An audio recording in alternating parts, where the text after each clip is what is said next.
Hello, everyone. Welcome to the SCC podcast, the Student Consultant Club podcast of McGill. Today, I'm here with a special guest. I'm here with Léa Hein. So, thank you for doing this and thank you for joining me for this episode. I am very glad to have you. You're actually our first official guest from everyone. We only interviewed for the moment executives members. So, Nice. thank you for being here. Leah, today we will be talking about your career towards sustainability and also just in general your different career paths, choices, and some general also advices for students that are maybe interested in that.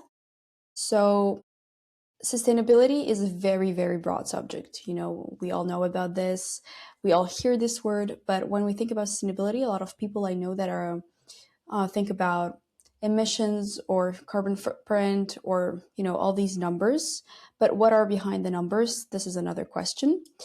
I wanted to start this little podcast by coming back to your beginning, because as we think about sustainability actually most of the time comes from a feeling of wanting to do something different, maybe something better.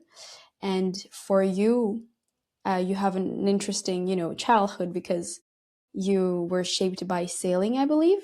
And so my first question would be, how did it shaped your journey towards, the sustainability career, and how did it even maybe impacted your career choices in general?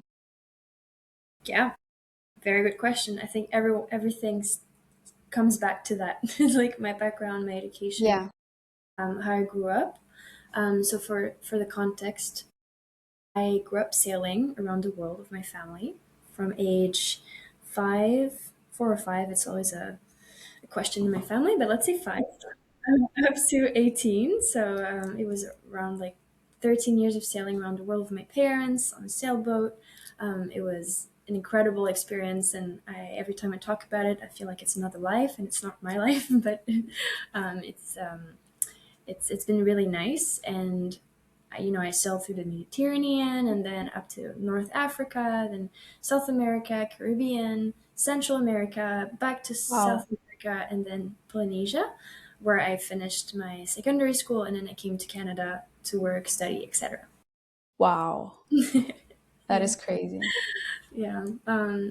It was. I mean, I can talk about it for hours, but for the purpose of this podcast, I'll keep it short. But it was just an amazing experience, life experience, and I got to meet so many different cultures and visit so many Mm. countries. I actually used an app recently with some friends and my boyfriend, and we realized that it's like a pin location where you can Hmm. every place you've been to, and my amount of countries went up to 65. Wow. In the past years, I've visited like 4 or 5 countries, so around 60 countries by the age of 18, 20. Wow. But did you stop at every country or was it just like little stops? It depends. So sometimes we would stay 2 weeks. Let's say it's an island. But for some other times, we would backpack a bit everywhere, and then we would stay for 1, 2 months, going to sleep at the locals' place, and really going in depth in the culture. So it was Wow. So you were homeschooled, homeschooled, of exactly, course. fully Okay. autonomous. For the first few years, like my parents were helping me with all my studies, but Hmm. then I started my ship, my own ship. So yeah, Amazing. it was really great. And with that experience, on the sea comes all the closeness with nature, and biodiversity and ocean. Um, Something that was also very interesting while traveling is that you see like how close some cultures are to nature and how they Hmm. respect it, how sometimes they consider it as a religion. Hmm. They really, in French, we say vénérer. It's like a god that you pray to. So that definitely, I think, as a child, was like affected me like in a positive way in terms of how I looked like at nature and sustainability, and how I really wanted to help people respect it, or and to respect it myself. I see. Fast forward, end of my secondary school, I had like a scientific project that I had to do to like pass my A levels, or like baccalaureate, French baccalaureate. Yeah. And I decided with a team of people to do it on waste management, and specifically on the impact of household waste on the marine biodiversity. And for that, we did two experiments. One was just to study the degradation of plastic in seawater under the microscope, and then just after a few days, like we could see literally like microplastics in the water, like starting to like Wow. grow. Yeah. And then the second one was a beach cleanup that we did in like on a super tiny island. And it was a private part of the island, and our goal was just to finish our plastic bags and then see how much within like a certain time frame we would be able to pick up. The results were a bit frightening, and I think that's what changed the chemistry in my brain, and sort of like, oh, I actually want to do something and help work slash Mm-hmm. work in that environment. In the space of 1 hour, we filled all the plastics bag that we had. And when we came back on the shore and we actually weighted everything, it was like 300 kilograms of waste. And it was everything. There was a fridge, there were like clothes, there were fishing nets, like every possible plastic item Where was that? was on that beach in French Polynesia. Wow. Okay. And it was a beach that was on the outside so of Mm-hmm. the reef, so all the waves would come on that beach. Yeah, so that was a bit frightening, and that was very Mm. sad for me because for me nature was always beautiful, and then you see these plastics in the corals, and then obviously all the fish eat that, and then you see turtles also eating them. Yeah. So it was a bit heartbreaking, and I think that was the moment where I was like, okay, something has to change, Yeah. and I really want to work in that environment. Um, then I wanted to target corporate because I was like, it's at the very big level that decisions are taken. So when you go down granular to the bottom line, this is where the change happens. But the decision is taken at the top. So that's sort of like my first direction was let's go corporate and let's try to make a change there. So, just a quick question. Why didn't you decide to, for example, join a NGO? Why more An business? NGO. But it was not in the same sector. When I was 18/20, my thought was that the big decisions are taken at the corporate level, which is true, but for a very big part of our society. That included like banks and all the financial institutions and all the policy making, the United Nations and etc. And these sometimes and most of the time make all the regulations that then are applied to territories or reserves and then impacts society and our behaviors and everything. NGOs, on the other hand, they do amazing work, but they're a bit on the bottom line, depending on how much impact they have and how much presence they have on the market. So let's say some NGOs actually do a lot of work and they collaborate with these big corporations to make regulations a thing and like help a bit steer the ship and navigate through the waters. But some others are smaller and do beach cleanups and raise money and stuff like that. So I actually joined both. I joined both the Why corporation. I choose? joined both the foundation. I see. Okay, interesting. From your, childhood experience, so you were sailing, you saw all this, and you decided to take this path. What was the next step? How did you decide to become a consultant? How did you decide to join a certain company or firm? What was the process of thinking? When I was at university, at McGill University, I it was a time where everyone was looking for internships and Mm-hmm. course stage, like everyone was Yeah, going for of it. course. And I chose, I don't know, I was looking at multiple companies and I was interested in consulting, mostly because my parents were encouraging me to look at consulting companies and everything. So I applied and I got an internship at EY in the risk management team. I Okay. decided to go for it. It was great for my resume at first. I was like, and the team sounded great. So I joined. I had an amazing experience.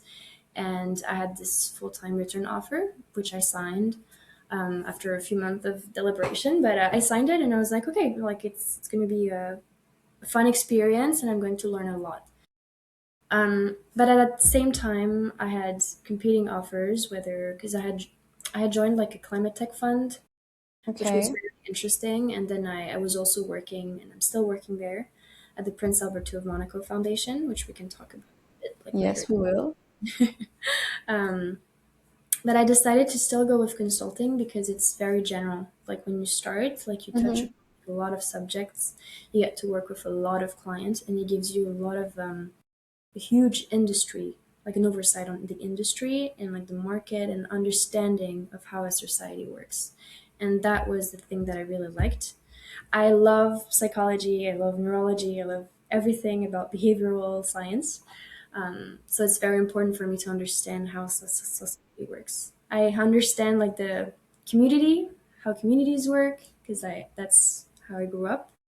You know, like fully in communities with bottom line, and so I needed to understand also how this society fully works and how the companies and how corporates and how institutions like all connect and work together toward the shared goal. So that was my first thought, and then it evolved. I joined EY Ripples, which is like our CSR program at EY, and I was able to also work with other local organizations and really making cool partnerships and bringing, like events to our employees. So that's really cool, and I still do that, and I lead the whole like sustainability initiatives part, and then our CSR team in Montreal, and then I'm still at the foundation, and then I'm organizing events and leading the communication side. So I'm juggling a bit all of the three, and then I also always have my personal projects. So I'm very active, but I found my sweet spot. I found my path, so that's great. That's amazing. I think we all thrive towards, that sweet spot, as you said. So, as you said, one of your roles is clearly to be you are on your profile as a consultant in non-financial services risk management. Could you maybe elaborate on that? Just explain what does that consist of? Because it's such a broad title that maybe just for students in general, just to understand what maybe like a daily project looks like for you, or what do you do? Yeah, fair question. It's always a what do actually consultants do, And then Yeah. on social media, you found all these memes and everything. Yeah, I totally get it. So non-financial risk management. I basically work for banks and institutional financial institutions on their governance strategy level for their risk management side. So that was for the what is the non-financial, and then for the risk management part, still intertwined with what's non-financial. Um, at a bank, you usually have an umbrella of risks that directly affect your bank, let's say, operations, day-to-day operations, short-term, long-term operations. Um, Under that umbrella, you have the financial risks, and then you have the non-financial risks. The financial risks are everything that affect your numbers. It can be liquidity, market, credit risks, etc. Your non-financial risks are the whole rest: reputation, IT, security, culture, operation, compliance with all the big organizations, etc. So what I do is on the second part, non-financial, where I help basically companies either assess what their risks are, mitigate their risk, and then create also programs and plans and lists of controls that they have to do to not basically face these risks and then maybe face a potential bankruptcy or a reputational loss and etc and etc.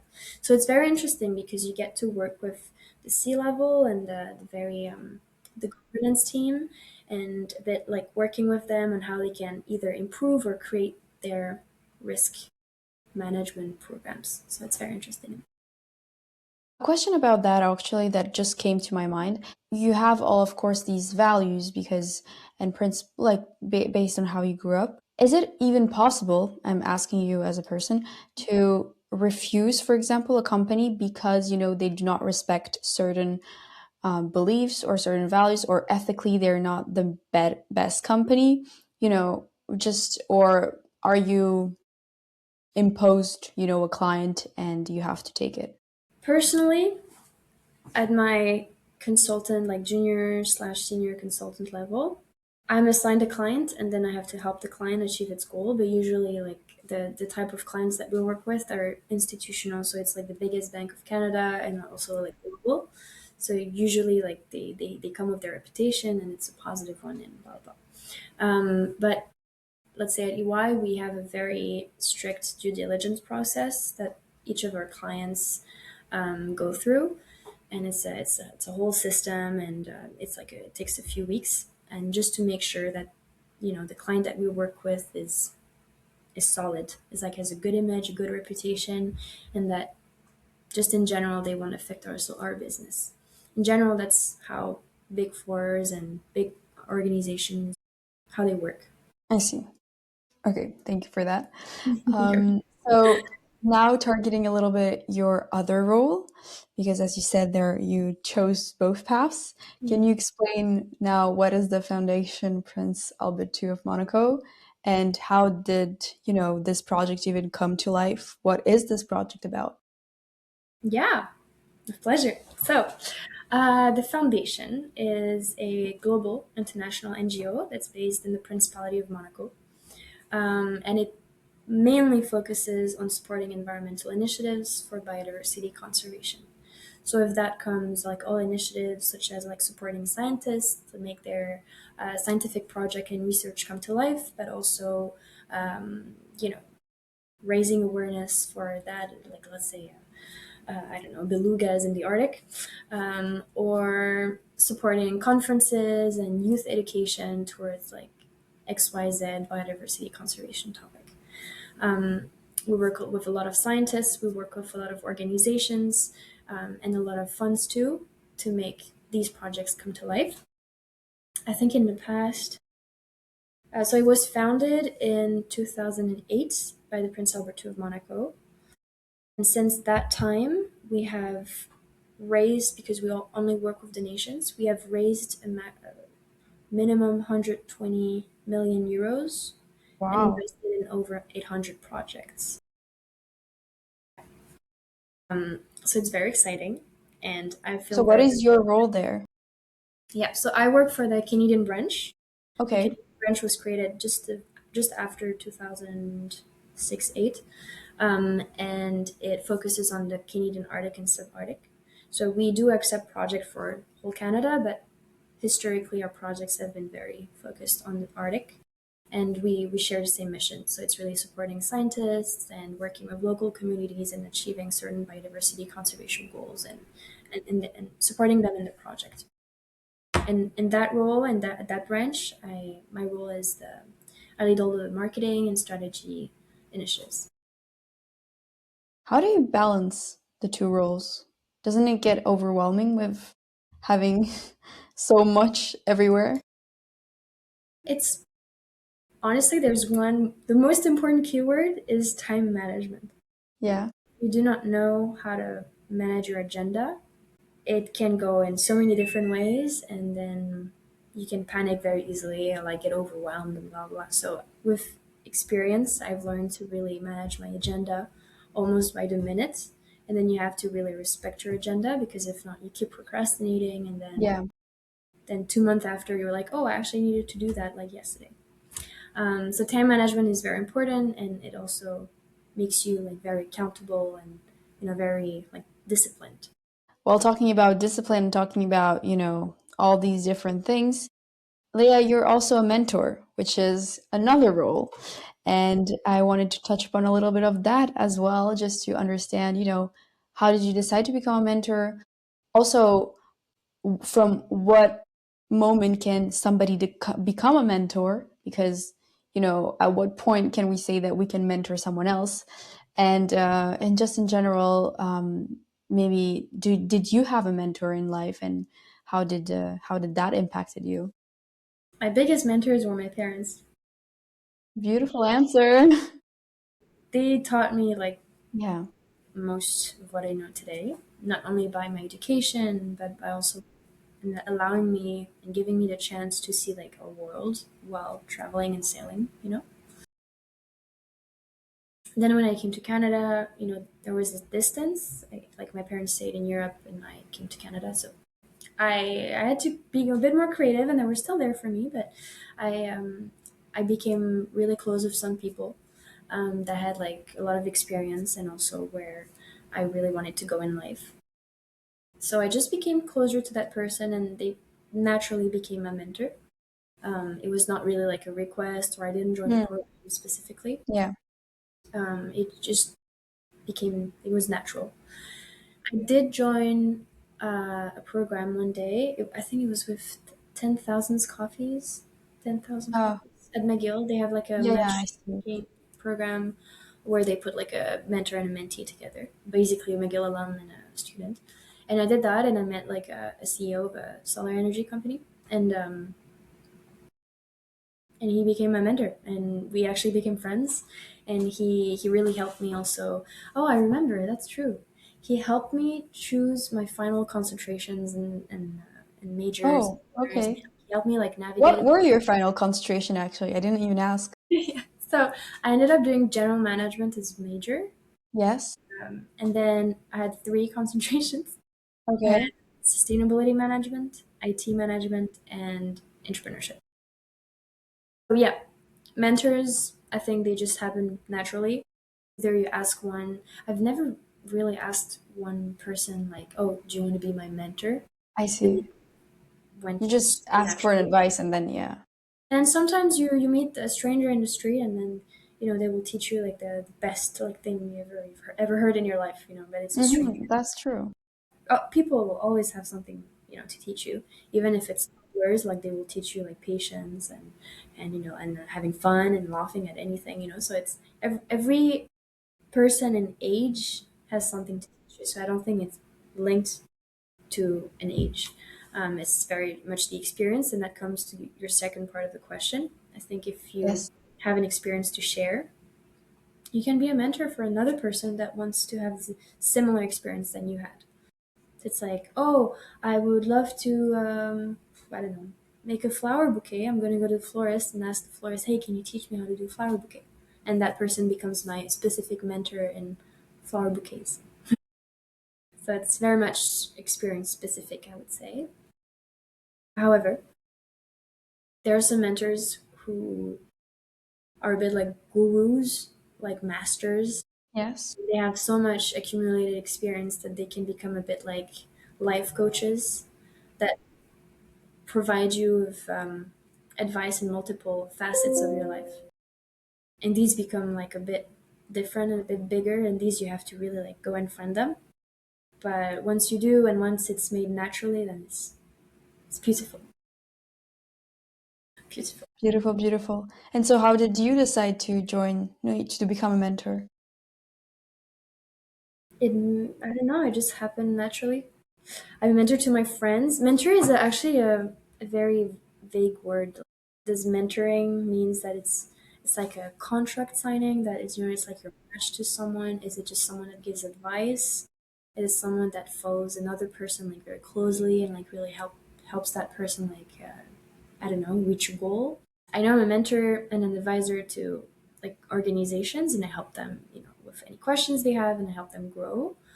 Um, but on a one-to-one note, like the mentorship, it's more people in general that I see often, and I help them and like reach a certain goal. But it I went understand. naturally. Just I the understand. And I think that's the path. You're right. We don't have to put a title on it or certain etiquette. It just goes naturally. People ask questions, you advise, and whoever can give can give. just Right? wanted to add something, um, Yes. because I realized that a lot of students at university, they're sometimes shy to reach out to people that have experience or that have impressive titles and everything. Um, but titles are just titles, and it's Mm-hmm. not because they have these titles like partner and CEO and this and that they are not kind or intimidating and stuff like that. What really helped me reach out to people and make connections and grow also in my just beginning career is just to reach out to people and consider that they're humans like I am a human being. And a coffee chat becomes just a fun conversation. It like changes the whole dynamic and the Mm-hmm. whole mindset, and you have no more fear, you have no more anxiety. It's like it just becomes a social fun interaction. Who knows, sometimes you'll just sit in the metro, you'll sit next to someone, and then there'll be like a, who knows, maybe a CEO of the most the open AI or whatever, but for you, we'll just be A I'm also human, going to another vegetable, human being. natural, But and yeah, you're right. Yeah, we fear a lot, all of these names and statuses, but at the end of the day, we're all we're all human. We all started as, students. Some of us are still, some of us are not students anymore, and that's good advice. Talking actually about more advices, I would say, what advice would you give to a student who would like to also pursue a path towards sustainability and maybe doesn't really know what to do, how to even handle this, or even where to look? I'd say three big steps. Hmm. Big, I mean, they're not big, but steps. Life decision You're steps. right, it's not big. Like three steps. The first one would be more like do your research. Like do like, you know, on an evening, you're cozy in bed or on your couch, just take your laptop or your phone and make a little research, like see what sustainability means, what are different industries in sustainability, what interests you, companies, organizations, like everything. Just discover what sustainability means. Like do your research. I don't know, like are you interested in biodiversity conservation? Are you interested in policy making? Is it ocean related, wildlife? Is it finance? Um, just see what you like. And then after that, go on LinkedIn or go on the company pages of these organizations, um, and then reach out to people. Sorry, reach out to people and just be like, hey, like I'm a student or I'm XYZ. I'm Leah. I'm interested in that topic. I'd love to learn from you. Would you have some time this week, or you give a time frame? And you're like, are you available then for a 15-minute or a 30-minute coffee chat? Most of the time, they will say yes because you dared asking and because you actually want to learn. You're not just reaching out because, oh my god, you're famous. Like I want to learn from you. No, it's like I want to learn. Help me grow. And that person, you're going to see that if there's a nice chemistry, um, well, you'll have more coffee chats, and then maybe that person will become your mentor, and then maybe that person will introduce you to other people in the industry that will, you know, give you job opportunities or other connections. You never know. Just reach out, just try. That's your first step, and then once you started, everything will come to you, right? And yeah, that's how you start. Just start. That's a good I advice. got my job at the foundation just because I reached out. For context, I come from Monaco, and I reached out to the president, which was also at the time the consulate, like the consul for Monaco here in Canada. And I reached out and was like, "Hey, I just arrived in Canada. Like, you know, I'm. This is me. I'm here. Would love to meet you. And also, just I'm looking for summer internships. Like, would you have anything in mind?" And then she was like, "Yeah, come for an interview." And then here I am. I started as an intern at the foundation at the Canadian branch, and now I'm board member and leading the comms team. It's like, you know, Wow. That's a beautiful example of trying. yeah, Who doesn't try doesn't get anything. That's always what my parents say. They're like, just go for it. And yeah, they have you know, nothing to lose. Yeah. um, just in terms of, I just wanted your input on like closing off on sustainability in general because we're still talking, as a sustainability club. As you said, you work in corporate most of it. Like you work in NGO, like in a foundation also, but you still talked about how decisions are made on the big level. With this in mind, do you still believe in small actions, or do you think that we need to be in big levels to have like these big impacts? You need both. Okay. Without both, you can't do it. So if you want to work in corporate and to be at these big levels, it will take you so much time because our current society is made on an old system, very like corporate, very traditional system that's made that everything takes a bit of time to be digested and to be voted and to be applied. Some institutions, like I can talk about banks because I work with them, but some banks like take up to 1 year to make a decision. Mm. So it can become very long, and you need a lot of patience and you need a lot of grit and to stay very strong, in your ambitions. That said, that doesn't mean you can't do it. There's a lot of people who do it that develop like sustainability offices and change actually like corporate initiatives and stuff like that. It has happened, also with the help of regulations being set up and etc. So you know it does change. Now, small actions are also very much needed to trigger reaction. Mm, Say, if some people didn't react about we need to protect the whales and we need to protect the high seas, then there wouldn't have been that high sea treaty happening and like being implemented and to protect our ocean and seas. So it's by saying, hey, this exists. We're very interested in this and we care about this, and like you build a community, you do, I don't know, like a beach cleanup, document like filmmakers and photographs to make a documentary, and I don't know, like just raise awareness on a certain topic, and then that will make so much noise because small actions ripple into a bigger effect, and then that will reach also other, let's say, systems that will incorporate it, and then it will go to the top. So you need both, and you need both to reach the sweet spot to actually have a successful like action yeah, initiative project. I see. Because big companies would not, change if they see that people don't care. But yeah, So, well, there's that side. Sadly, a part of our world is also very much capitalistic. Yeah, so capitals. it's very much driven by money too. So if there's not necessarily a profit in that initiative or that action or that project, it will be a bit harder maybe to implement. But it's changing. I think the younger generation is also bringing a new wave of Yeah, creativity, innovation, and a new way of doing things that the traditional old system has a bit of trouble implementing. So the two are coming in a sweet spot right now, where there's a lot of things that are possible, and it's shifting slowly towards a new way of being, a new way of acting, a new way of managing things.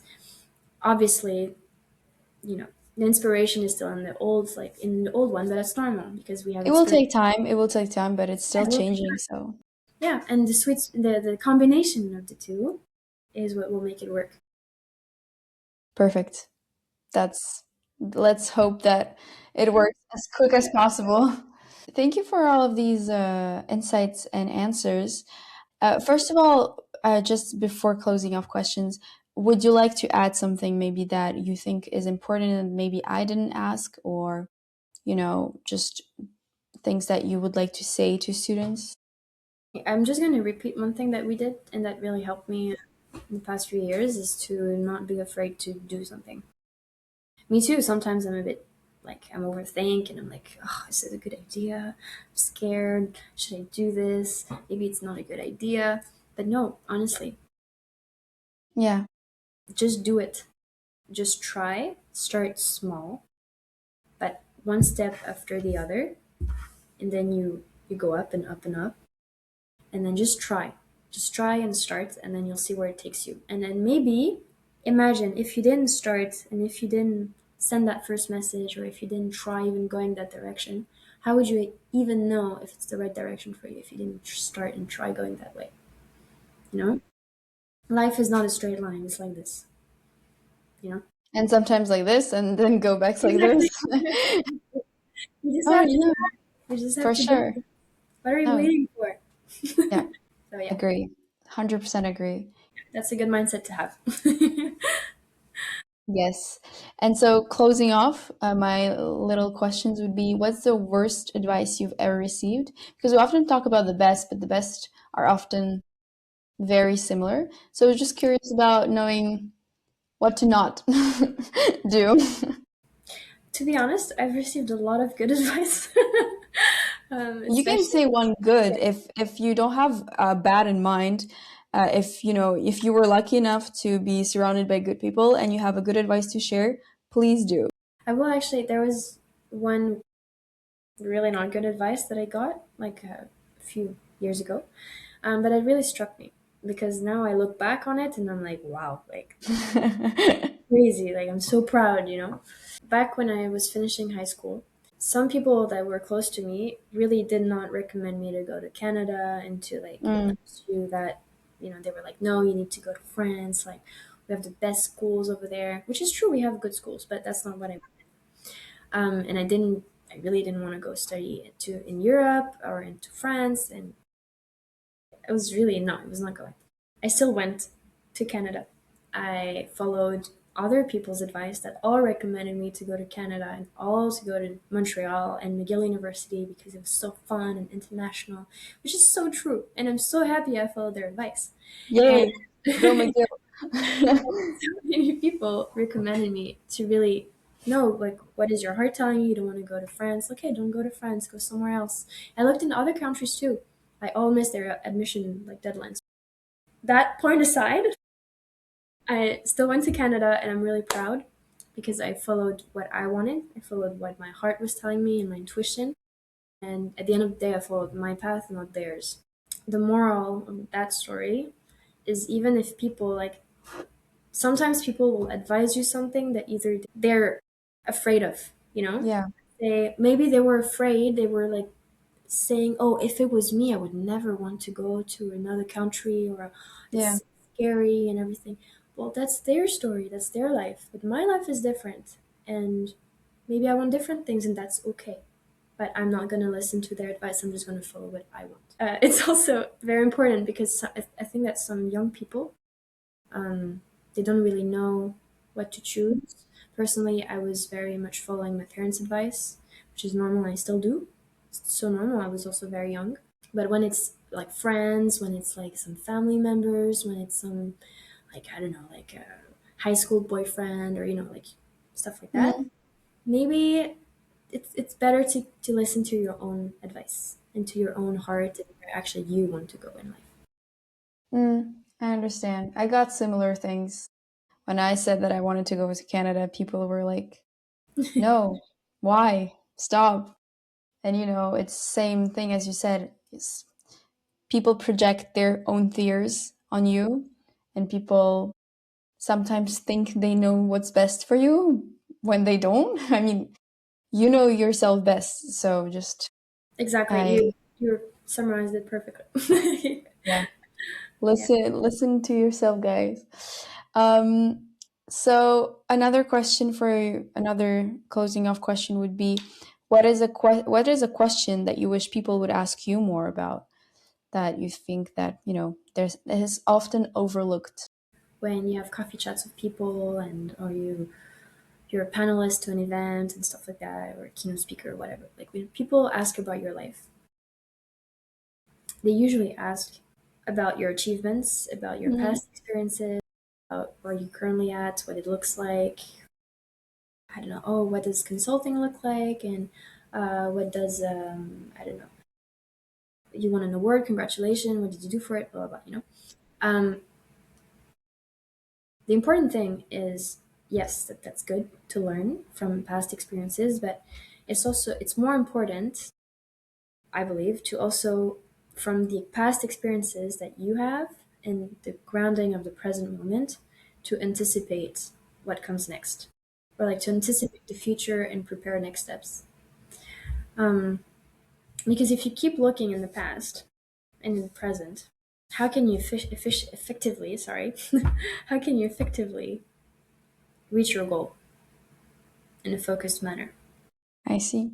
Well, I'm actually very happy about this answer, because my next question, and actually this, I know that people will believe that I just wanted to ask this, but no, this was prepared. I wanted to ask you, just as a closing question, what is your dream right now? What do you want in the future? It doesn't have to be career wise. It's just, what are you wishing for right now? To keep building internally Mm-hmm. and externally. Internally, on a psychological maturity level, confidence level, and skills level, so that I can confidently and with a lot of resources reach my goals in a way that I will love. and also externally, because I really want to, create like communities of people that come together, collaborate, and do some good, and actively do some good for our planet, whether it's biodiversity conservation on land or on the ocean. I think impact is greatest and biggest when we're together. One person that does one thing is good, but if we're two or three or four or five or 1,000, the ripple effect is huge. So community is very important, and I've seen that while traveling. Boat community is just like insane. Like everyone helps each other, is super sweet, super like barbecues all the time, music and dance and everything. And everyone helps each other, and I think I really grew up with that, and I want to Yeah. know what it would look like in today's scenery, in today's like time. How would it look like, and how can we really be like this? And yeah, and really Is do this good. why you also chose like consultant in terms of, team? Because as consultants, you work as a team, right? Totally. Consulting is good because it gives you a lot of experience, and then as you grow, you have like more and more opportunities, like in the company, but also like your impact Mm-hmm. and what you do.